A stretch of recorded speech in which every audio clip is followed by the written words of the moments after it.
الحمد للہ وکفا والصلاۃ والسلام علی من لا نبی بعدہ اما بعد فاعوذ باللہ من الشیطان الرجیم بسم اللہ الرحمن الرحیم۔ خلاصہ قرآن۔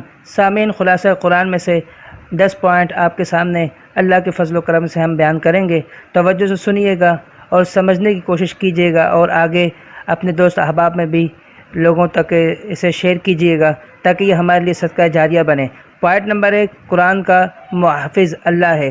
سورہ حجر آیت نمبر 9، اللہ رب العالمین نے فرمایا انا نحن نزلنا الذکر وانا لہ لحافظون، بے شک ہم نے ذکر اتارا ہے اور ہم ہی اس کی حفاظت کرنے والے ہیں۔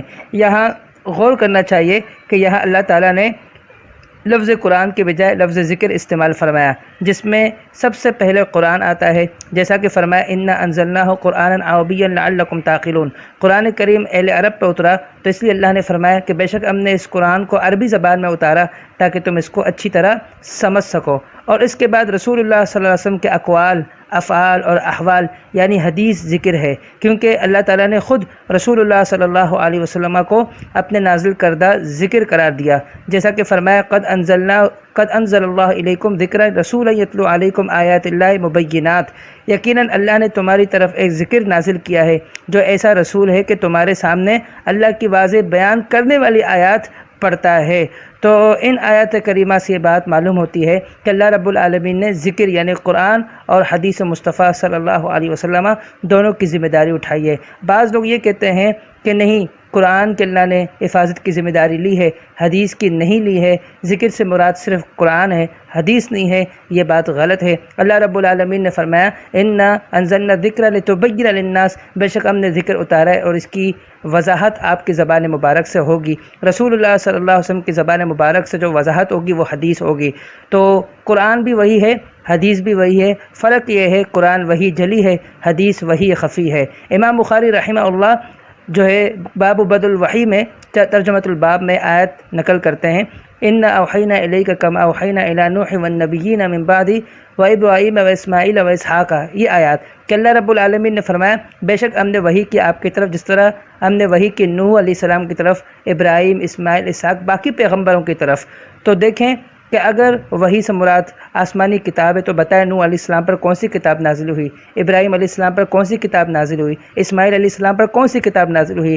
تو امام بخاری رحمہ اللہ کا اس آیات کو نقل کر یہ ثابت کرنا مقصود ہے، اور قرآن کریم میں بھی آیات اس کا معنی یہی ہے کہ ہم اس بات کو اچھی طرح سمجھیں کہ صرف آسمانی کتاب وہی نہیں بلکہ پیغمبروں کے فرامین بھی وہی ہوتے ہیں۔ تو قرآن بھی وہی، حدیث بھی وہی ہے، دونوں پر ایمان لانا، دونوں پر عمل کرنا ہے بشرط کہ حدیث صحیح ہو۔ پوائنٹ نمبر 2، اصحاب الحجر کا قصہ، آیت نمبر 80 سے 84 تک سورہ حجر۔ اصحاب الحجر صالح علیہ السلام کی قوم سمود ہے جنہیں بڑی طاقت دی گئی تھی۔ اللہ تعالیٰ نے فرمایا وَتَنْحِتُونَ الْجِبَالَ بُيُوتًا فَارِهِينَ، تم بڑی مہارت کے ساتھ پہاڑوں کو اپنے ہاتھوں سے تراشتے ہو۔ اللہ تعالیٰ نے نشانی کے طور پر ایک اونٹنی بھیجی اور حکم ہوا هَذِهِ نَاقَةُ اللَّهِ آیَةً فَذَرُوهَا تَأْكُلْ فِي أَرْضِ اللَّهِ، یہ ایک اللہ کی طرف سے نشانی اونٹنی، اس کو چھوڑو، یہ اپنے باری پر پانی پر وارد ہو کر یہ پیے گی، سیر ہو کر پیے گی۔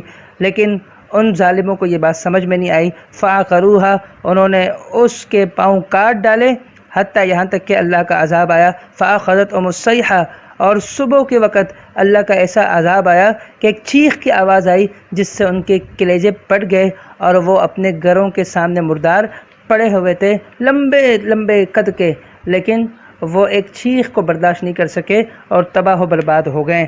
تو یہ جو ہے اصحاب الحجر کا قصہ جو بڑے اختصار کے ساتھ میں نے آپ کے سامنے بیان کیا ہے۔ ہم چلتے ہیں آگے پوائنٹ نمبر 3 کی طرف۔ پوائنٹ نمبر 3 میں سبع المثانی، سورہ حجر آیت نمبر 87، اللہ رب العالمین نے فرمایا وَلَقَدْ آتَيْنَاكَ سَبْعًا مِنَ الْمَثَانِي وَالْقُرْآنِ الْعَظِيمِ، کہ پیغمبر ہم نے آپ کو 7 بار بار پڑھی جانے والی آیت کریمہ اور قرآن عظیم عطا کی ہے۔ تو اس سے مراد سورہ فاتحہ ہے۔ صحیح بخاری کے اندر سعید بن معلا رضی اللہ عنہ فرماتے ہیں کہ میں نماز پڑھ رہا تھا، رسول اللہ صلی اللہ علیہ وسلم میرے پاس سے گزرے، مجھے آواز لگائی، میں نے کوئی جواب نہیں دیا۔ جب میں نے نماز مکمل کی تو میں اللہ کے نبی کے پاس آتا ہوں، اللہ کے نبی صلی اللہ علیہ وسلم نے پوچھا مجھ سے کہ آپ کو کس چیز نے منع کیا کہ جب میں نے آپ کو آواز لگائی اور آپ نہیں آئے؟ کہا کہ میں نماز پڑھ رہا تھا۔ کہا کیا تم نے قرآن کریم کی آیت نہیں پڑھی کہ جب اللہ اس کا رسول تمہیں بلائے تو اسی میں تمہارے لیے زندگی ہے؟ تو کہا کہ مسجد سے نکلنے سے پہلے میں تمہیں ایک عظیم آیت اور سبع المثانی کے بارے میں آپ کو بتاؤں گا، عظیم آیت کے بارے میں بتاؤں گا آپ کو۔ جب وہ مسجد سے نکلنے لگے، رسول اللہ صلی اللہ علیہ وسلم کو یاد دہانی کرائی کہ آپ نے تو یہ کہا تھا مجھے کہ مسجد سے نکلنے سے پہلے میں آپ کو ایک عظیم آیت کے بارے میں بتاؤں گا۔ کہا یہ سورہ فاتحہ ہے، یہ سبع المثانی ہے اور یہی قرآن عظیم ہے۔ صحیح بخاری کے اندر رسول اللہ صلی اللہ علیہ وسلم کے یہ الفاظ موجود ہے، ام القرآن یہ سبع المثانی والقرآن العظیم، کہ سورہ فاتحہ یہ ام القرآن ہے اور یہی سبع المثانی اور یہی قرآن عظیم ہے۔ تو سورہ فاتحہ کی بڑی فضیلت ہے، تو ہمیں اس فضیلت کو سمجھنا چاہیے اور سورہ فاتحہ کو ہمیں پڑھنا چاہیے اپنے مریضوں کے لیے، اور جو بیمار ہو ان کے لیے پڑھنا چاہیے، ان کو دم کرنا چاہیے، جس طرح ابو سعید الخدری رضی اللہ عنہ کا واقعہ موجود ہے کہ انہوں نے دم کیا تھا اور جس کو جو تکلیف تھی ان کی تکلیف ختم ہو گئی تھی۔ پوائنٹ نمبر 4، عبادت مرتے دم تک کرنا ہے۔ سورہ حجر آیت نمبر 99، اللہ رب العالمین نے فرمایا فَاعْبُدْ رَبَّكَ حَتَّى يَأْتِيَكَ الْيَقِينُ، تم عبادت کرو اپنے رب کی یہاں تک کہ تمہارے پاس یقین آ جائے، یعنی موت جو ہے وہ یقین ہے، اس میں کسی کا اختلاف نہیں۔ آپ دیکھیں مر کر اٹھنے کے بارے میں تو اختلاف موجود ہے، لیکن مرنے کے بارے میں اختلاف کسی کا نہیں ہے، تو یہ یقینی ہے اور سب کو جو ہے مرنا ہے۔ اسی لیے اللہ رب العالمین نے فرمایا یا ایھا الذین آمنوا اتقوا اللہ حق تقاتہ فلا تموتن الا وانتم مسلمون، اے ایمان والو تمہیں موت نہ ہے سوائے اس حال میں کہ تم فرما بردار ہو۔ اور اس لیے رسول اللہ صلی اللہ علیہ وسلم یہ پڑھتے تھے کہ اللہ ہمیں جس سے بھی تو زندہ رکھ، تو اسلام کی حالت میں زندہ رکھ، اور جب موت دے تو ایمان کی حالت میں موت دے۔ ہم بھی اللہ سے یہی دعا کریں گے۔ پوائنٹ نمبر 5، ہر امت میں رسول کی آمد اور اس کا مقصد۔ سورہ نحل آیت نمبر 36، اللہ رب العالمین نے فرمایا وَلَقَدْ بَعَثْنَا فِي كُلِّ أُمَّةٍ رَسُولًا أَنِ اعْبُدُوا اللَّهَ وَاجْتَنِبُوا الطَّاغُوتَ، یقیناً ہم نے بھیجا ہر امت میں رسول اور انہوں نے یہی دعوت دی اللہ کی عبادت کرو اور طاغوت سے بچو۔ تمام انبیاء علیہ السلام نے اپنے قوموں کو یہی دعوت دی اللہ کی عبادت کرو، طاغوت سے بچو۔ لفظ طاغوت طغیان سے مشتق ہے جس کا معنی اپنے حد سے بڑھنے کے ہیں۔ یہ شیطان معبود باطل اور ہر اس شخص پر بولا جاتا ہے جو اپنی حد سے بڑھے، تو امام شوکانی رحمہ اللہ نے طاغوت کا یہی معنی بتایا ہے۔ پوائنٹ نمبر 6، اگر نہیں جانتے تو اہل علم سے پوچھ لو۔ سورہ نحل آیت نمبر 43، اللہ رب العالمین نے فرمایا فَاسْأَلُوا أَهْلَ الذِّكْرِ إِن كُنتُمْ لَا تَعْلَمُونَ، تم اہل علم سے پوچھو اگر تم نہیں جانتے۔ اہل ذکر سے مراد اہل علم ہے کہ اگر تم نہیں جانتے تو ان سے پوچھو۔ تو پتہ چلا کسی بارے میں اگر علم نہ ہو تو اہل علم سے پوچھنا چاہیے۔ تو پتہ چلا کہ علم آتا ہے تو علماء سے آتا ہے، اسی لیے رسول اللہ صلی اللہ علیہ وسلم نے فرمایا العلماء ورثۃ الانبیاء، علماء انبیاء کے وارث ہے۔ تو علم جو ہے رسول اللہ صلی اللہ علیہ وسلم کی حدیث ہے، سلسلہ حدیث سیاح میں فرمایا انما العلم بالتعلم، علم استاد کے سامنے بیٹھ کر استاد سے سیکھنے سے آتا ہے۔ اب بعض لوگ ٹویٹر پر، بعض لوگ فیس بک پر، بعض لوگ یوٹیوب، پتہ کہاں سے علم حاصل کرتے ہیں، یہی وجہ ہے ان کا علم صحیح اور علم نافع نہیں ہوتا۔ بہت ساری جگہوں پر وہ سری واضح غلطیاں کر رہے ہوتے ہیں۔ تو علم حاصل کرنا چاہیے، طلب العلم فریضۃ علی کل مسلم، لیکن علم جو ہے قرآن و سنت کا علماء سے حاصل کرنا چاہیے۔ اس لیے سفیان ثوری رحمہ اللہ کا قول ہے کہ فتنوں کا دور ہو تو اگر آپ کو پھر بھی ایک عالم دین پہاڑ کی چوٹی پر ملے تو وہاں بھی آپ کو اس کے پاس جانا چاہیے، اور تاکہ تم فتنوں سے اپنے آپ کو محفوظ کر سکو۔ تو ہمیں علماء کی قدر کرنی چاہیے۔ پوائنٹ نمبر 7، 3 کاموں کے کرنے اور 3 کاموں سے بچنے کا حکم۔ سورہ نحل آیت نمبر 90، اللہ رب العالمین نے فرمایا ان اللہ یأمر بالعدل والاحسان وایتاء ذی القربى، اللہ تعالیٰ نے تمہیں 3 کام کرنے کا حکم دیا۔ نمبر 1 یأمر بالعدل، اللہ نے عدل کرنے کا حکم دیا، والاحسان احسان کرنے کا، وایتاء ذی القربى اور قریبی رشتہ داروں کو دینے کا حکم دیا کہ ان کو دو، ان کی مدد کرو، اور 3 کاموں سے منع کیا، وینھا عن الفحشاء بے حیائی سے، منکر کاموں سے، والبغی سرکشی سے، فرمایا یعظکم لعلکم تذکرون، وہ تمہیں نصیحت کرتا ہے تاکہ تم باز آ جاؤ، نصیحت حاصل کرنے والوں میں سے ہو جاؤ۔ تو اس میں 3 کام کرنے کے اور 3 کام نہ کرنے کے ہمیں بتائے گئے ہیں۔ پوائنٹ نمبر 8، قرات قرآن سے قبل اللہ کی پناہ طلب کرنے کا حکم۔ سورہ نحل آیت نمبر 98۔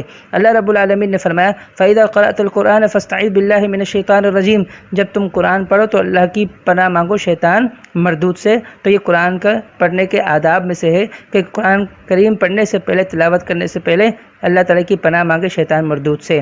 پارٹ نمبر 9، دعوت دین کا طریقہ، سورہ نحل آیت نمبر 195۔